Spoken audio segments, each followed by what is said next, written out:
নমস্কার, জয় মাতারা। আজকে আলোচনার বিষয়বস্তু রাখছি বুধ গ্রহকে নিয়ে।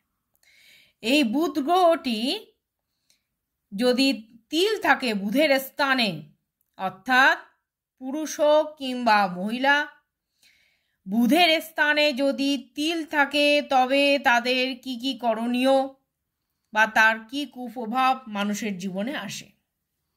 প্রথমত, এটা বুদ্ধিনাশ যোগ তৈরি করে।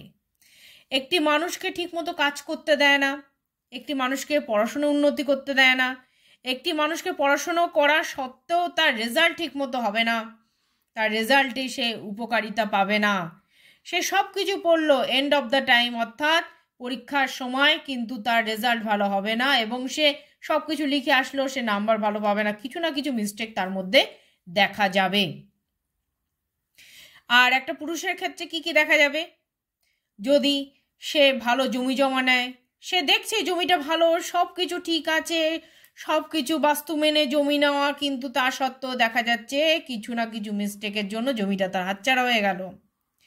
সংসারগত দিক দিয়ে দেখা যাচ্ছে কিছু না কিছু ভুলের কারণে তার ওয়াইফের সাথে ডিস্টার্ব তৈরি হলো, ওয়াইফ তার কথা শুনে চলছে না, বা ওয়াইফকে ভালোবাসতে বাসতে এমন প্রশ্রয় দিয়ে ফেলছে, ওয়াইফ কিন্তু তার কথা শুনে চলছে না, বা সংসারের ছেলে মেয়ে বাবা মা কেউই তাকে সম্মান দিয়ে চলছে না যদি বুধের স্থানে তিল থাকে।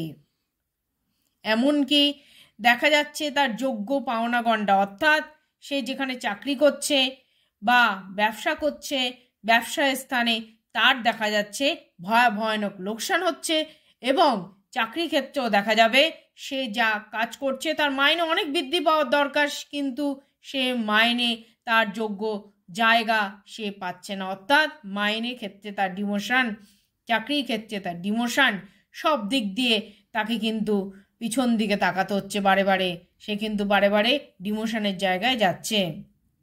এবং সে যদি ভবিষ্যতে উন্নতি করতে চায়, ঘরবাড়ি করতে চায়, বিভিন্ন বিজনেসকে তার ডেভেলপ করতে চায়, একটা মানুষ তো একটা বিজনেস নিয়ে থাকে না, আর একটা বিজনেস করারও চেষ্টা করে, সেক্ষেত্রে দেখা যাচ্ছে তার লস, সে কোনোদিনই উন্নতি করতে পারছে না।